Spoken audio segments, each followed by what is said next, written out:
Well, no doubt about it. The goals I set in December and January of 2020 for the calendar year 2020 in our self-storage business, well, most of those goals didn't happen. 2020 happened. Now, where we are now and given what's going on, how in the world do we set goals for 2021? 5-year goals, 10-year goals? How in the world do you do that? Well, let me share with you what I'm doing in setting goals for our self-storage company in my life and see if they can support you. My name is Mark Helm. I'm the author of Creating Wealth Through Self-Storage. And if you're watching this before January 8th, 2021, I'm going to be hosting an online virtual boot camp designed to take you from wherever you are now, either into the self-storage business in 2021 or growing your self-storage business in 2021. We're going to talk about what works today in acquiring self-storage facilities and how small investors can do that effectively. But how do you set goals in a world like we're in today?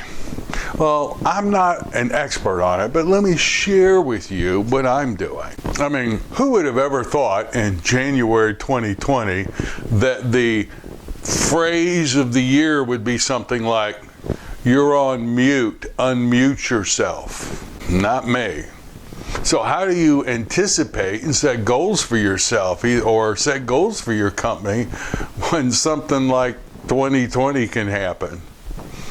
Who knows how long we're still going to be social distancing, at home, in pandemic spikes. Yes, the vaccine's rolled out, but that doesn't end a pandemic.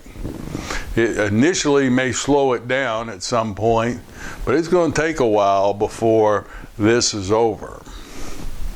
So how do you set goals? Well, truthfully, I don't know. But let me just share with you what I'm doing. 2021. Here's what I'm doing for my 2021 and creating it. Now, I'm a long-term student of the 7 Habits of Highly Effective People, Stephen Covey's book, and yes, I still even use a 7 Habits day planner. Yes, I have computer programs and all the technology, but I still use the 7 Habits planner as well. And what I do is I look at the key roles that I play in my life.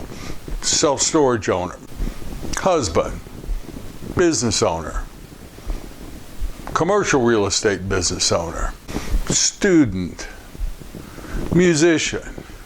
I look at these key roles, and in 2021, I'm going to keep it simple. I'm not going to have more than 3 goals in any particular area for the year. In fact, less is more in 2021, because who knows what's going to happen. I'm going to pick the key things that will make the difference for those particular areas of my life, and that's what gets my attention this year, period. So looking back on 2020, I had many goals, many visions for where we'd be at the end of this year, and we're not there. It didn't happen. So the real art is to not make that mean anything about us or about myself. Just realize that life happens. Then create what 2021 is going to look like. And again, I'm going to keep it simple. We're going to focus on just no more than 3 target and goals for each area of life. Now, when I say set a goal, what do I really mean? So if I'm setting a goal for 2021, it's going to be a specific, measurable goal in time. So what does that mean? Well, here's a week goal. I'm going to grow my self-storage business in 2021. So here is an example of a good goal for 2021. By December 31st, I'm going to have 3 new self-storage facilities in service. Then what you do is you create benchmarks for that goal. In other words, you mentally go to December 31st, 2021, and if your third facility is now in service, then back up. It takes, what, 2 months, 2.5 months to go through the due diligence and close and put that in service. So that means you're going to have be under contract, let's say, by October 15th. And it usually takes, what, a month from the time you think it's a good deal to negotiate the LOI, go see it, and get to the point of contract. So you will have to have selected your third one by September 15th. So work backwards to where you are now and create benchmarks and put them in your calendar. Now, no, you're not always going to hit your benchmarks. In fact, I never have. I don't know anybody who has. But by having those benchmarks, it lets you know if you're ahead or behind. And if you're behind, you just know you've got to put more energy on it. Doesn't mean anything about you. It just means you've got to put more energy on it.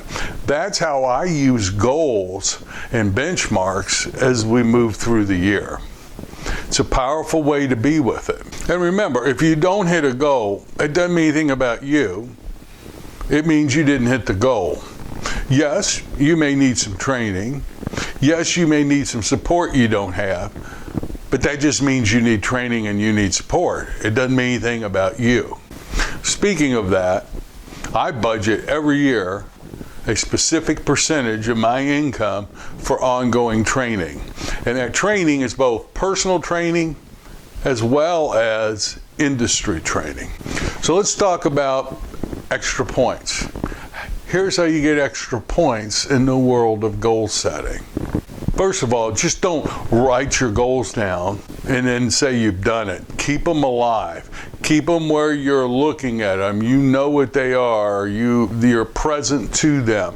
I put them in my day planner and I'm reviewing them weekly, monthly, and I know where I'm at on each goals in the different areas of my life. Keep them alive. And if you really want to ensure success or improve the odds of success, as often as possible, sit down, get quiet, mentally project yourself to December 31st or the end, whenever you're achieving a particular goal, and experience what that goal feels like. For some reason, nothing supercharges the universe or supercharges me more than experiencing how achieving that goal feels. For some reason, that tends to amp everything up, magnify it. It brings people, places, and situations towards me faster, or perhaps it allows me to recognize people, places, and situations better. But by projecting and experiencing in the future, experiencing now, what it's going to feel like and be like to have achieved that goal, it just makes everything happen faster and more enjoyably. That's been my experience. I'm passing it on to you. And finally, for extra points, don't do what I do very often and just focus on business goals. If being a husband or a family member or a parent is an important role you play, put as much energy in that, if not more, than you do in your business. What we want to do is not be too one-sided in life. Easier said than done, but I'm passing that on to you. Now, in today's world, if you think it's hard to set goals for 2021, how can you set 5-year goals, 10-year goals? Well, it's very difficult, very hard. I don't do it like I used to do it anymore. In fact, we're not setting specific goals.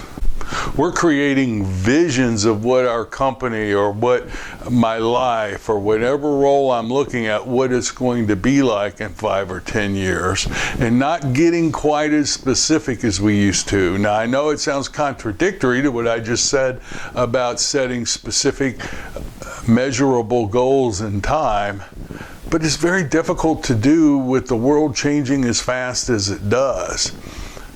And by having in time clear goals that far out, very often it thwarts me from being able to react and pivot and adjust. And so I'm creating more visions of what it feels like, what our company looks like, rather than specific $100 million portfolios. I'm still putting energy, I'm still creating the future, and not just sitting back and letting it happen to me. I want to be able to bend like a reed, adjust, pivot, and move towards the vision rather than a specific goal that far out in the future. But whatever you do, create a powerful 2021 for yourself, your life, and your family. And if you're watching this, odds are you're in self-storage or getting in self-storage, and make 2021 the year you got in self-storage or you grew your self-storage business. What an opportunity we have ahead of us over the next decade. So thank you very much for letting me share with you at least how I'm relating to goals in the upcoming year. My name's Mark Helm. I'm the author of Creating Wealth Through Self-Storage. And January 8th and January 9th, 2021, if you're seeing this before then, I'm going to be hosting an online virtual boot camp. You can find out more about it, and it can support you in growing your self-storage business or getting in your self-storage business. Wherever you are now, we're going to be covering the spaces and the skill sets, and I'm going to give you all the resources we use today in today's world to get in and grow your self-storage business. If you're interested in it, click below, find out more about it, see if you think it can support you. I will see you later, and have a great 2021.